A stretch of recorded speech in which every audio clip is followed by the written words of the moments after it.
आज रवि दिन भर हमारे साथ हैं, तो कोई तनाव की बात नहीं है। वो हर क्लासरूम में जाएंगे इस सेमिनार के बाद, जैसे पिछले सेमिनार में सुनील गए थे, सबसे मिलेंगे, कोई तनाव लेने की जरूरत आपको नहीं है। ठीक है।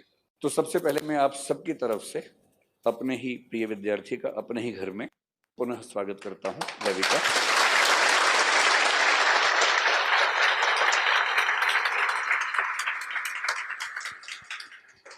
रवि को लेके इतना क्रेज होने की एक वजह शायद ये भी कि भी शादी हुई नहीं इनकी।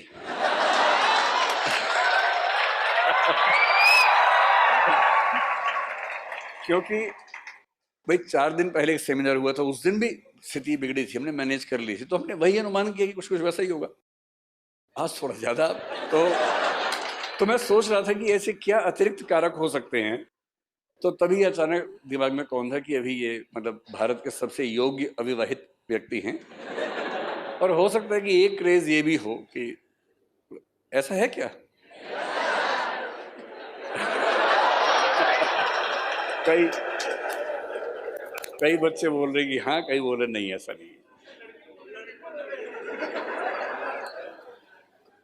मैंने कहा कि लड़कों से पूछा, मैंने एक सामान्य प्रश्न पूछा है ना, उसमें इतना क्यों नाराज होते हैं कि ये सवाल लड़कों से क्यों पूछा जा रहा है। सामान्य प्रश्न था, इतना हर्ट क्यों हो जाते हैं बहुत जल्दी से। ठीक है। तो सबसे पहले मैं अपनी टीम से निवेदन करूंगा, हमारे मैनेजमेंट के प्रमुख श्री विवेक तिवारी वो आए और एक औपचारिक पुष्प गुच्छ यानी कि बुके देकर रवि का स्वागत करें। आइए। अब थोड़ा सा मैं रवि का परिचय देता हूं और फिर उसके बाद रवि आपके हवाले, उसके बाद है ना, फिर ये अपनी सारी बातें बताएंगे। रवि राजस्थान से हैं, आपको पता ही है। राजस्थान में जो भारत पाकिस्तान बॉर्डर है, वहाँ एक जिला है श्री गंगानगर। उसी श्री गंगानगर के एक तहसील के एक छोटे गांव से रहे। 7वीं क्लास तक गांव में पढ़े, उसके बाद तहसील में पढ़े, मतलब डिस्ट्रिक्ट हेडक्वार्टर में नहीं, तहसील अनूपगढ़ में और विजयनगर 2 तहसीलें उसमें पढ़े। उसी में से एक तहसील अनूपगढ़ से ही ग्रेजुएशन की, और आपको ये जान के बहुत खुशी होगी कि इन्होंने सिंपल बीए किया हुआ है। बीए में political science, economics, English literature ये पढ़ा है, और बीए ही किया, उसके बाद हायर एकेडमिक्स की तरफ रुख नहीं किया, क्योंकि इरादे स्पष्ट थे कि सिविल सेवाओं में ही जाना है या किसी और सरकारी नौकरी में जाना है। उसके एकदम बाद एसएससी का एग्जाम दिया, एसएससी में सिलेक्शन भी हो गया, और सिलेक्शन जिसमें हुआ वो डिफेंस की ही अकाउंट सर्विसेज में, director general of defence account से ही ना मैंने, है ना, डायरेक्टर जनरल डिफेंस अकाउंट्स बोलते हैं, डीजीएजी, उसमें सिलेक्शन हुआ। हालांकि तब तक इनका मन सिविल सेवाओं का हो गया, तो उसको ज्वाइन नहीं किया उस सर्विस को। 2015 में ग्रेजुएट हुए, 17 से तैयारी शुरू की, 18 में पहला एग्जाम दिया, और पहले ही एग्जाम में 337वां रैंक इन्हें मिला। और IRTS एक सर्विस होती थी उस समय, इंडियन रेलवे ट्रैफिक सर्विस, जो रेलवे की सबसे अच्छी सर्विस मानी जाती थी, उसमें इनका चयन हुआ। अगले साल फिर एग्जाम दिया 2019 में, ये 18 के एग्जाम की बात थी पहली, है ना। 19 में फिर एग्जाम दिया, फिर अच्छा एग्जाम दिया, और इस बार रैंक सुधरा, पर ज्यादा नहीं सुधरा, 337 से 317 रैंक हुआ। इस बार जो सर्विस मिली उसका नाम है इंडियन डिफेंस अकाउंट सर्विस। ये सर्विस कुछ कुछ वही सर्विस थी जो एसएससी में मिली थी, उससे सीनियर लेवल की सर्विस उसी डिपार्टमेंट में मिली, तो उसको ज्वाइन किया। फिर 2020 में फिर से एग्जाम दिया, और दुर्भाग्य ये कि 2020 में प्रीलिम्स नहीं हुआ। ये सीख आप लोगों के लिए बड़ी महत्वपूर्ण है कि जो व्यक्ति सिविल सेवाओं में टॉप कर रहा होता है, उसके लिए भी ये खतरा है कि प्रीलिम्स में अगर जरा भी चूक हुई तो प्रीलिम्स हाथ से निकल सकता है। और फिर 2021 में गंभीर तैयारी के साथ फिर से एग्जाम दी, और इस बार 18वां रैंक लेकर IAS बने हैं।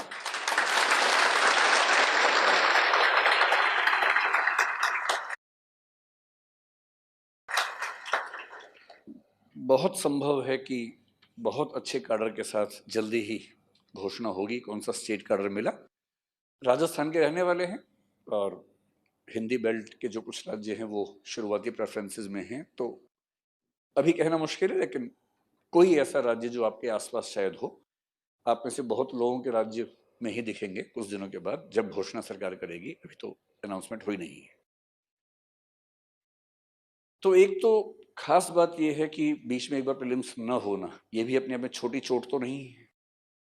उस चोट से कई गुना बड़ी है जो आपको आज सुबह लगी है ना? दिल पे जो लगी है उससे तो बहुत बड़ी चोट है ये तो। फिर एक बात मैंने 1-2 सेमिनार्स में कही, आज रवि भी सामने बैठे हैं, आपसे भी कहता हूँ। रवि से मेरा परिचय जब मैं पहली बार इंटरव्यू दे रहे थे तब से है। हालांकि उससे पहले हिंदी साहित्य के विद्यार्थी थे, पर मैं हिंदी साहित्य लाइव तो 2014 के बाद से नहीं पढ़ा रहा था।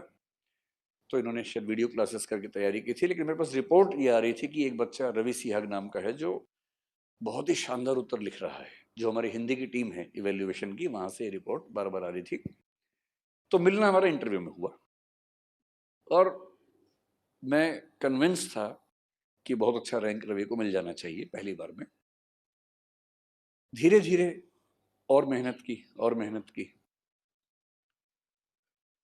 जब कोविड का समय था उस समय थोड़ा सा एक बार ये शायद घबरा गए थे। प्रीलिम्स उस समय शायद नहीं हुआ था, 2020 में, उसी समय की बात है। तो मैं कोविड के समय आमतौर पर घर से निकल नहीं रहा था, ये सोच के कि अभी सेफ्टी का सिस्टम बना रहे। तो एक बार रवि ने मुझे फोन किया कि सर मैं ना एक कश्मकश में हूं, मिलना चाहता हूं। तो फिर हम शाम को मिले। मैं पहली बार कोविड में घर से बाहर निकला इनसे मिलने के लिए, अपने दृष्टि ऑफिस में ही। तो वहाँ इन्होंने एक दुविधा बताई कि सर मैं ना 2 बार से सिलेक्शन हो रहा, रैंक वैसा नहीं आ रहा, परेशान हो गया हूँ, सोच रहा हूँ इंग्लिश मीडियम ले लेता हूँ। तो मैंने कहा भाई जीवन आपका, फैसले आपके, अगर आपको ऐसा लग रहा है तो ले लीजिए इंग्लिश मीडियम। अगर आपकी इंग्लिश उतनी अच्छी है, इनकी इंग्लिश अच्छी है, कहीं कोई दुविधा वाली बात नहीं है। तो बोले सर मैं चाहता हूँ एक बार आप देख लें कि मेरा मतलब कैसा इंग्लिश में लिख पा रहा हूँ। मैंने कहा ठीक है, आप कुछ लिख के दिखा दीजिए। तो उन्होंने कहा सर मैं अभी तैयारी कर रहा हूँ, 1-2-3 महीने में कभी जब तैयारी हो जाएगी किसी एक सेगमेंट की, फिर मैं आपको 1-2 आंसर लिख के भेजूंगा। मैंने कहा ठीक है। वो आंसर कभी आए नहीं मेरे पास। तो मैंने एज्यूम किया कि शायद तैयारी करके कॉन्फिडेंस आ गया होगा और इंग्लिश मीडियम में तैयारी कर ली होगी। फिर जब 2021 का मेंस चल रहा था इस समय, तो मेंस के समय हमारी मेंटरशिप टीम ने बताया कि रवि सर आजकल आ रहे हैं, आंसर लिख रहे हैं। मैंने कहा इंग्लिश में लिख रहा होगा, और नहीं हिंदी में लिख रहे हैं। तो क्योंकि मैं मान के चल रहा था कि मीडियम चेंज कर लिया है, तो मुझे बड़ा आश्चर्य हुआ। फिर रवि से मिलना हुआ ही, ये कुछ आंसर लेके आए चेक करवाने के लिए, ऐसे और हिंदी साहित्य के। तो मैंने उस दिन पूछा, तो बोले सर इंग्लिश में दिक्कत नहीं आ रही थी, पर मुझे ये लग रहा था कि मैं जीएस में शायद 15-20 नंबर बढ़ा लूंगा, पर एसए में उतना ही कम हो जाएंगे, क्योंकि एसए में जैसी लैंग्वेज चाहिए वैसी इंग्लिश नहीं है मेरी। जीएस तो शायद मैनेज हो जाएगा। तो अंत में सोचा कि अब ठीक है, जो होगा देखा जाएगा, अब हिंदी से ही एग्जाम देते हैं। तो डामाडोल तो थोड़े से ये भी थे, मैं भी था कि इतना अच्छा कैंडिडेट कहीं ऐसा ना हो कि ये मन में मलाल रह जाए कि मैंने मीडियम क्यों नहीं चेंज किया, या कौन सा मीडियम ठीक रहेगा। जब इस बार आखिरी कुछ उत्तर दिखाए, हम व्हाट्सएप पे ही ज़्यादा चैट करते रहते हैं, जब ये कुछ आंसर भेजते हैं मैं उस पर कमेंट व्हाट्सएप पे भेज देता हूँ, ऐसे ही हम लोग ज़्यादा करते थे। तो इस बार तो सुझाव देने को बचे नहीं थे, बस ऐसे में मुझे ध्यान है कि एक बार मैंने 1-2 सुझाव लिख के भेजे थे। बाकी तो मैंने ये लिखा था कि अब जो लेवल आ गया है उसके बाद सुझाव देने का मतलब रह नहीं जाता है, बस अगर ये लेवल परीक्षा में आ जाए और कोई अन्याय ना हो, तो कोई वजह नहीं है कि बहुत अच्छा रैंक ना मिले। लेकिन यूपीएससी में दुविधा हमेशा रहती है, कितने भी अच्छे हों डर तो लगा ही रहता है कि कहीं कोई एक पेपर में दिक्कत ना हो जाए कुछ ऐसी।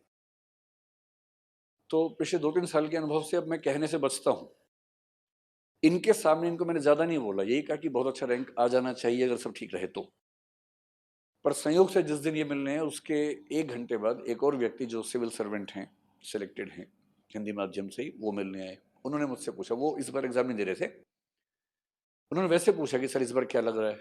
तो मैंने उससे कहा कि सब ठीक रहा तो पहले 10-20 रैंक में रवि को होना चाहिए, और सुनील का भी जिक्र किया। तो रिजल्ट आते ही उन्होंने मुझे मैसेज किया कि सर अनुमान ठीक निकला, इस बार तो रिजल्ट काफी अच्छा हो गया। तो ये है रवि की कहानी। और बहुत कम ऐसे विद्यार्थी, देखिए जब कोई विद्यार्थी सफल होता है तो उसे सफलता बड़ी चीज है।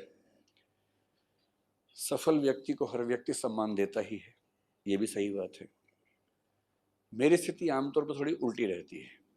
जब कोई बच्चा सफल होता है मैं उसके बाद से अपने आप को थोड़ा सा काट लेता हूँ। तो जिस दिन सिलेक्शन में मैंने रवि को एक मैसेज भेजा, रवि बधाई हो, इनका जवाब आ गया, बहुत शुक्रिया सर। उसके बाद से हमारी कोई बातचीत नहीं हुई, एक आध बार सिर्फ। एक बार फोन आया था रवि का, इनकी आंसर शीट्स मेरे घर पे रखी थी बहुत सारी, जो मैंने चेक की थी, मैं देना भूल गया था। तो ये फोन आया कि सर वो अपलोड हो जाती वेबसाइट पे तो अच्छा रहता। फिर मैंने एक दिन अपने घर पे तलाशी अभियान चलाया, सर्च सर्च क्योंकि मेरे स्टडी रूम में वो सिंधु घाटी की सभ्यता जैसा मामला है, उसमें कुछ ढूंढना बड़ा मुश्किल काम है। खैर ढूंढा, मिल गई कॉपीज। तो फोन पे ये बात हुई तो वो अपलोड हो गई कॉपीज। उसी दिन मैंने कहा कि देखो बच्चे बहुत दीवाने हैं, अगर संभव हो तो एक बार सेमिनार के लिए आ जाना, क्योंकि जॉब में है, जॉब से छुट्टी लेना आसान नहीं होता है। तो रवि ने उसी दिन कहा कि हाँ सर मैं ज़रूर आऊँगा, और जैसी मौका मिलता है मैं आपको बताता हूँ। इतनी ही बात हमारी उसके बाद हुई। बातें कम होती हैं, लेकिन अगर मुझे एक वाक्य कहना हो, जो बहुत बड़ा वाक्य है, मैं ऐसा वाक्य जनरली बोलता नहीं हूँ पर आज बोलना चाह रहा हूँ। बहुत सारे बच्चे सिलेक्ट होते हैं, टॉप करते हैं, आईएएस बनते हैं, आईपीएस बनते हैं, सबका अपना अपना व्यक्तित्व होता है। पर अगर मुझे ये कहना हो कि मुझे किसी के व्यक्तित्व को देखकर सम्मान का भाव मन में आता हो, तो वो शायद सिर्फ रवि है। क्योंकि मतलब बाकी सबका सम्मान अपनी जगह है, उसमें कोई कमी नहीं है। मैं व्यक्तित्व के सम्मान की बात कर रहा हूँ, पर्सनैलिटी की, जिसको हम साहित्य में औदात्य कहते हैं, सब्लिमिटी कहते हैं। उसके आसपास कोई व्यक्ति अगर पहुंचे तो उसकी बात थोड़ी अलग हो जाती है।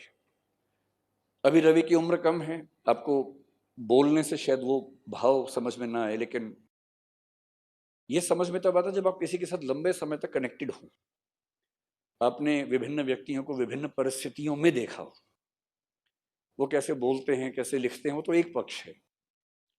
वो विभिन्न परिस्थितियों में, कठिन परिस्थितियों में कैसे रिएक्ट करते हैं, चीजों को कैसे संभालते हैं, वो महत्वपूर्ण है।